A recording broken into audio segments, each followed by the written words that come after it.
Hello friends, ఈ video కనుక నచ్చితే ఖచ్చితంగా లైక్ చేయండి. చాలా మంది చూస్తున్నారు కానీ లైక్ చేయట్లేదు. ప్లీజ్ అండి, ప్రతి ఒక్కరు ఒక లైక్ ఇవ్వండి ప్లీజ్. ఎపిసోడ్లోకి వెళ్తే లక్ష్మి జున్నుకి షర్ట్ పెడుతూ ఉంటుంది కదా. మరోపక్క మిత్ర ఏంటి ఇంకా రావట్లేదు అని చెప్పి కార్ హార్న్ గట్టి గట్టిగా కొడుతూ ఉంటాడు. ఇక గమనించిన జాను, త్వరగా తినలక్కి, మీ నాన్నగారు త్వరగా రమ్మని సిగ్నల్ పంపిస్తున్నారు హార్న్ కొట్టి మరి, త్వరగా తిను అని చెప్పి అంటూ ఉంటే అప్పుడు లక్కీ అంటుంది, ఏంటి టీచర్ కంగారు పెడతారు, మీరు ఒకసారి స్కూల్లో చెప్పారు కదా కంగారుగా తినకూడదు అని అనగానే, చెప్పే ఉంటానులే, సరే నెమ్మదిగా తిను అని చెప్పి అంటుంది జాను. ఆ తర్వాత ఇక లక్ష్మి షర్ట్ బటన్స్ పెడుతూ ఉంటుంది కదా జున్నుకి. ఇక కార్ హార్న్ విని చలమయ్య అని చెప్పి పిలుస్తూ ఉంటుంది రూమ్లో ఉండి. ఇక చలమయ్య లోపలికి వెళ్తాడనమాట లక్ష్మి వాళ్ళ రూమ్లోకి.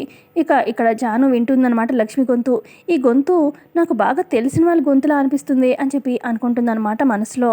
ఇక చలమయ్య రూమ్లోకి వెళ్ళి ఏంటమ్మా అని చెప్పి లక్ష్మిని అంటూ ఉంటే, బయట అన్నిసార్లు హార్న్ కొట్టేది ఎవరు అని చెప్పి అడుగుతుంది.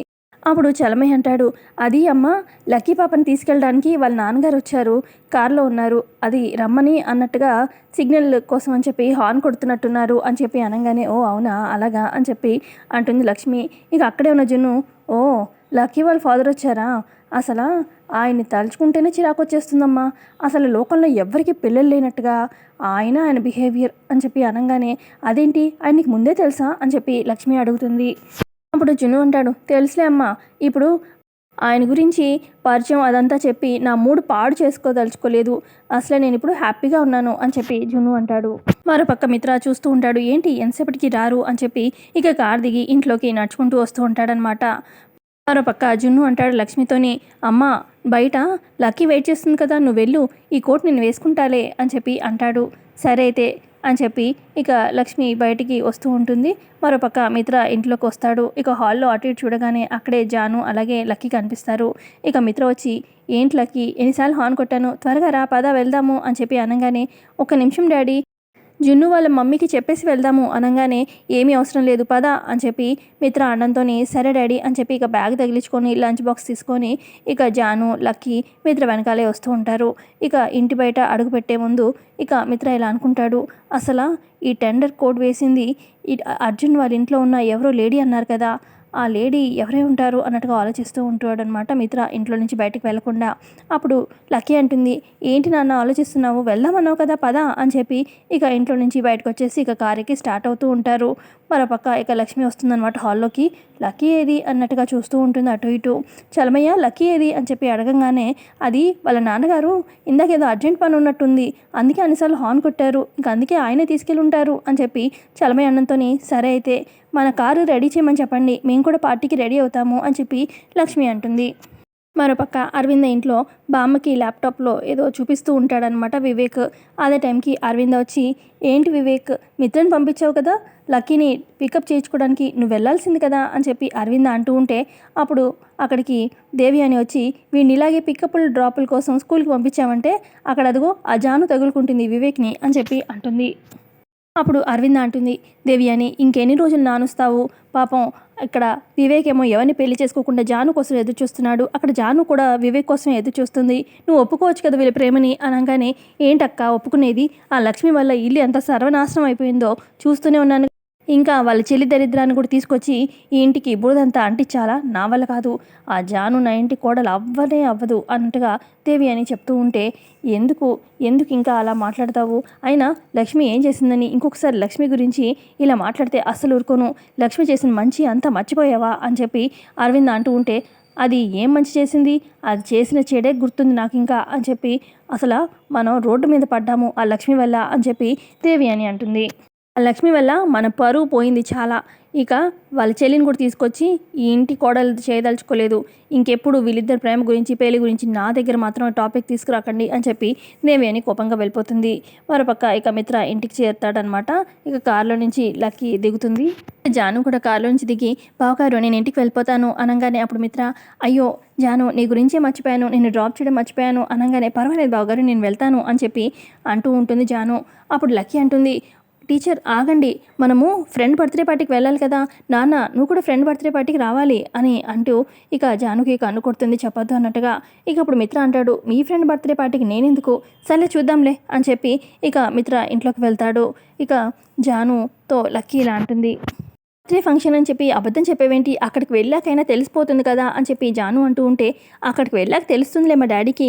ఇక మా డాడీకి అక్కడికి వెళ్ళాక కోపం వచ్చాక మా డాడీకి కోపం ఎలా కరిగించాలో కూడా నాకు తెలుసు. ముందు మీరు లోపలికి రండి అని చెప్పి జానుని ఇంట్లోకి తీసుకొస్తూ ఉంటుంది లక్కీ. జాను ఇంట్లోకి రావడం గమనించిన దేవయాని, ఏయ్ జాను అక్కడే ఆగు, అసలు నీకు సిగ్గంటూ ఉందా, మనిషి పుట్టావా లేదా, అసలు మనిషి కన్న వాడికి ఒక్కసారి చెప్తే బుద్ధి సిగ్గు అన్నీ ఉంటాయి, నీకు ఎన్నిసార్లు చెప్పినా ఇంటికి రావద్దు అన్నా కూడా సిగ్గు లేకుండా ఎన్నిసార్లు వస్తావు అని చెప్పి దేవయాని తిడుతూ ఉంటే, అప్పుడు అరవింద్ లేచి దేవయాని ఇక ఆపుతావా అని చెప్పి గట్టిగా అరుస్తుంది. ఆ తర్వాత ఇక లక్కీ అంటుంది, ఏంటి బాబాయ్ మన ఇంటికి వచ్చిన గెస్ట్ని పలకరించవా ఏంటి అనగానే, అప్పుడు ఇక హాయ్ జాను అని చెప్పి పలకరిస్తాడనమాట వివేక్. అప్పుడు లక్కీ అంటుంది, అదేంటి బాబాయ్ పొద్దున్నే కదా స్కూల్లో కలిశారు, ఇప్పుడే కలుస్తున్నట్టుగా హాయ్ అంటావేంటి అని చెప్పి అనగానే ఇక దేవయాని కోపంగా చూస్తూ ఉంటుంది. తర్వాత సారీ బాబాయ్ అన్నట్టుగా సైకిల్ చేస్తూ ఉంటుంది. ఇక అరవింద్ అంటుంది, ఏంటి లక్కీ మీ టీచర్ని తీసుకొచ్చావు ఇంటికి అనగానే, అప్పుడు లక్కీ అంటుంది, అది నానమ్మ నేను మా టీచర్ అలాగే నాన్న ఒక బర్త్డే పార్టీకి వెళ్తున్నాము, అందుకే తీసుకొచ్చాను మా టీచర్ని అని చెప్పి అనగానే, ఓ అలాగా అని చెప్పి అరవింద అంటుంది. ఇక అక్కడే ఉన్న దేవ్యాని ఇదొకటి వదిలించుకుందాం అన్న దాన్ని తీసుకొచ్చి తగిలిస్తుంది. ఛీ అని చెప్పి కోపంగా అక్కడి నుంచి దేవ్యాని వెళ్ళిపోతుంది. తర్వాత అరవింద్ అంటుంది, బర్త్డే పార్టీ ఎవరిదిరా అనగానే, తెలీదు లక్కీ ఫ్రెండ్ అంట అని చెప్పి మిత్ర అంటాడు. ఆ తర్వాత లక్కీ అంటుంది, డాడ్ ప్లీజ్ డాడ్ నువ్వు కూడా రావాల్సిందే అనగానే, సరే అయితే వస్తాలే అని చెప్పి అంటాడు. ఇక అక్కడే ఉన్న వివేక్, అదేంటి లక్కీ మీ ముగ్గురైనా వెళ్ళేది, నేను రావద్దా మీ ఫ్రెండ్ బర్త్డేకి అని చెప్పి వివేక్ అంటూ ఉంటే, అయ్యో బాబాయ్ నువ్వు లేకుండా పార్టీకా, నలుగురం కలిసి వెళ్దాము అని చెప్పి అంటుంది. ఆ తర్వాత లక్కీ, రండి టీచర్ మీరు ఫ్రెష్ అవ్వడానికి డ్రెస్ ఇస్తాను అని చెప్పి రూమ్లోకి తీసుకెళ్తుంది. ఇక వివేక్ గబగబా తన రూమ్లోకి వచ్చి ఇక సంజన డ్రెస్సెస్ ఎక్కడున్నాయని చెప్పి ఒక్కొక్కటిగా తీస్తూ ఉంటే, ఇక దేవ్యాని వచ్చి, అదేంట్రా సంజన బట్టలతోని నీకేంటి పని అనగానే, జానుకి ఒక డ్రెస్ ఇద్దామని అని చెప్పి అంటాడు. ఏంట్రా నువ్వు నీకు పిచ్చా, అసలు అలాంటి దరిద్రపు దానికి సంజన బట్టలు ఇస్తావా, దాన్ని ఎంత ఇదిగా వదిలించుకుందామని చూస్తూ ఉంటే నువ్వేంటి ఇలా అని చెప్పి అంటుంది దేవ్యాని. అప్పుడు వివేక్ అంటాడు, ఏంటమ్మా పదే పదే జానుని దరిద్రం అని చెప్పి అంటావు, అసలు ఇన్ని ఇయర్స్ నువ్వు ఒప్పుకుంటావు అని చెప్పి వెయిట్ చేస్తున్నాను, లేదంటే జానుని పెళ్లి చేసుకోవడం నాకు ఎంతసేపు నీ అంగీకారం కోసం వెయిట్ చేస్తున్నాను, అసలు పదే పదే ఇన్నిసార్లు కూడా అడిగిపించుకోకూడదు, నీ మీద నా రెస్పెక్ట్ పోతుంది అని చెప్పి వివేక్ అంటూ ఉంటే, ఏంట్రా అసలు ఆ దాన్ని తీసుకొచ్చి ఇంటి కోడలు చేసావంటే ఇంకేమైనా ఉందా, నన్ను దాని కాలు కింద చెప్పులాగా చూసేస్తుంది, అమ్మో నాకు అస్సలు విలువివ్వదు, అసలు అలాంటిది నా ఇంటి కోడలు అస్సలు అవ్వకూడదు అని చెప్పి దేవి అని అంటూ ఉంటే, అప్పుడు వివేక్ అంటాడు, అసలు జాను ఎవరమ్మా, లక్ష్మి వదిన చెల్లెలు, లక్ష్మికి వదినకి ఎన్ని సద్గుణాలు ఉన్నాయో మన జానుకు కూడా అన్ని సద్గుణాలు ఉన్నాయి, తను కూడా చాలా మంచిది, నువ్వు అర్థం చేసుకోవట్లేదు సరిగ్గా, నీకు ఎలా చెప్పాలో కూడా నాకు అర్థం కావట్లేదు అని చెప్పి వివేక్ అంటూ ఉంటే, నువ్వేనైనా చెప్పు అది మాత్రం నాకు అసలు నచ్చదు అని చెప్పి కోపంగా అక్కడి నుంచి దేవి అని వెళ్ళిపోతుంది. ఆ తర్వాత జాను ఒక రూమ్లో ఒక బోట్లో లక్ష్మి శారీస్ ఉంటాయన్నమాట. ఇక శారీ ఒకటి తీసుకొని ఇక లక్ష్మితో వాళ్ళ అక్క జ్ఞాపకాలన్నీ తలుచుకొని బాధపడుతూ ఉంటుంది. అదే టైంకి లక్కీ వస్తుంది. ఏంటి టీచర్ ఈ శారీ మీకు నచ్చిందా అనగానే, అవును నచ్చింది అని చెప్పి అంటే, నాకు కూడా ఈ శారీ కలర్ అంటే చాలా ఇష్టం అని చెప్పి లక్కీ అంటుంది. తర్వాత ఆ శారీ ఒంటి మీద వేసుకొని, ఎలా ఉంది నాకు ఈ శారీ అనగానే, సూపర్గా ఉంది అని చెప్పి అంటుంది జాను. నాకు ఈ కబోర్డ్లో ఇంకో శారీ అంటే కూడా ఇష్టం అని చెప్పి ఆ శారీని అందుకోవడానికి ట్రై చేస్తూ ఉంటుంది.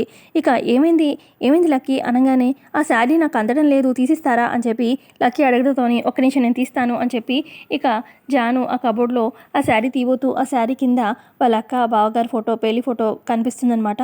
ఈ ఫోటో ఇప్పుడు కనిపిస్తే ఈవిడెవరు ఏంటి అని చెప్పి అడుగుతుంది లక్కీ. అక్క గురించి చెప్పాల్సి వస్తుంది. వద్దొద్దు ఇప్పుడిప్పుడే ఈ ఫోటో లక్కీకి కనిపించకూడదు అని చెప్పి ఆ ఫోటోని ఆ పక్కకి దాసేసి ఇక ఒక శారీ ఇస్తుందనమాట. ఈ శారీ చాలా ఇష్టం నాకు, ఈ శారీ పెద్దయ్యాక ఈ కలర్ నేను కొనుక్కుంటాను అని చెప్పి జానుతో చెప్తూ ఉంటుంది లక్కీ. అదే టైంకి వస్తాడనమాట వివేక్. జాను ఈ డ్రెస్ వేసుకో సంజనాది, నీకు పర్ఫెక్ట్గా సెట్ అవుతుంది అనగానే, థ్యాంక్ యూ అని చెప్పి అంటుంది. ఆ తర్వాత ఏంటి బాబా ఇంకా రెడీ అవ్వలేదా అని చెప్పి లక్కీ అడుగుతుంది. నాదెంతసేపు 5 minutes, ఇదిగో వీళ్ళలాగా గంటలు తీసుకోను అని చెప్పి జానుని చెప్తూ ఉంటాడు. హలో నేను ఇలా వెళ్ళి ఇలా రెడీ వస్తాను చూస్తూ ఉండండి అని చెప్పి జాను అంటుంది. సరే అయితే త్వరగా రెడీ అవ్వండి టీచర్ అని చెప్పి ఇక లక్కీ అలాగే వివేక్ బయటకు వస్తారు. పక్క లక్ష్మి అంటుంది, జున్ను రెడీ అయిపోయావా అనగానే, నేను కూడా రెడీ, నువ్వు కూడా రెడీ కదమ్మా అని చెప్పి అంటే, సరే ఇక వెళ్దాము అని చెప్పి లక్ష్మి అంటూ ఉంటే, ఒక్క నిమిషం అమ్మా మన లక్కీ రెడీ అయిందో లేదో నేను ఫోన్ చేసి కనుక్కుంటాను, ఒకసారి ఫోన్ ఇవ్వు అని చెప్పి లక్ష్మి దగ్గర ఫోన్ తీసుకొని ఇక లక్కీ వాళ్ళ ఇంటికి ఫోన్ చేస్తాడనమాట. ఇక అరవింద్ ల్యాండ్లైన్ ఫోన్ లిఫ్ట్ చేస్తుంది. ఇక అప్పుడు అదే టైంకి లక్ష్మి, నువ్వు పెద్దవాళ్ళతో ఎలా మాట్లాడాలో నీకు తెలియదు, నేను మాట్లాడతాను అని చెప్పి లక్ష్మి ఫోన్ తీసుకుంటుంది అనమాట. హలో అని చెప్పి అనగానే అట్నుంచి అరవింద్ కూడా హలో అంటుంది. ఇక ఒకరికొకరు ఈ గొంతు తెలిసినట్టుగా ఉంది అని చెప్పి షాక్ అయ్యి మళ్ళీ హలో అని చెప్పి అంటూ ఉంటారు. ఇక లక్ష్మి కూడా షాక్లో ఏం మాట్లాడకుండా అలాగే ఉంటే ఇక అప్పుడు జున్ను అంటాడు, అమ్మ నాకు పెద్దవాళ్ళతో ఎట్లా మాట్లాడాలో తెలియదు అని చెప్పి అన్నావు. ఇప్పుడు నువ్వే సరిగ్గా మాట్లాడట్లేదు. ఇటు ఇవ్వు అని చెప్పి జున్ను ఫోన్ తీసుకొని హలో నేను జున్నుని లక్కీ రెడీ అయిపోయిందా అని చెప్పి అనగానే ఎలా ఉన్నారా జున్ను అని చెప్పి అరవింద పలకరిస్తుంది. ఇంకేంట్రా బుడంకాయ విశేషాలు అనగానే లక్కీకి ఇస్తారా మాట్లాడాలి అని చెప్పి జున్ను అంటూ ఉంటే లక్కీ లక్కీ అని చెప్పి అరవింద పిలుస్తుంది. ఇక లక్కీ అప్పటికే రెడీ అయ్యి కిందకు వస్తుందనమాట. జున్ను మాట్లాడతాడంట అని చెప్పి ఫోన్ ఇస్తుంది. హలో జున్ను అనగానే నువ్వు రెడీ అయిపోయావా అనగానే రెడీ అయ్యాను, మీరు బయలుదేరిపోండి మేము అక్కడ వస్తాము డైరెక్ట్గా అని చెప్పి చెప్తుందనమాట లక్కీ. సరే అయితే నీకోసం వెయిట్ చేస్తాను బ్రో అనగానే ఓకే బ్రో అని చెప్పి ఫోన్ పెట్టేస్తుందనమాట లక్కీ. సరే పదమ్మా బయలుదేరదాము అని చెప్పి జున్ను లక్ష్మి పార్టీకి బయలుదేరతారు. మరోపక్క డాడీ రెడీ అయ్యాడో లేదో అని చెప్పి లక్కీ అంటూ ఉంటే వెళ్ళి చూడిపో అని చెప్పి అరవింద అంటుంది. సరే అని చెప్పి లక్కీ చూడ్డానికి వెళ్తుంది.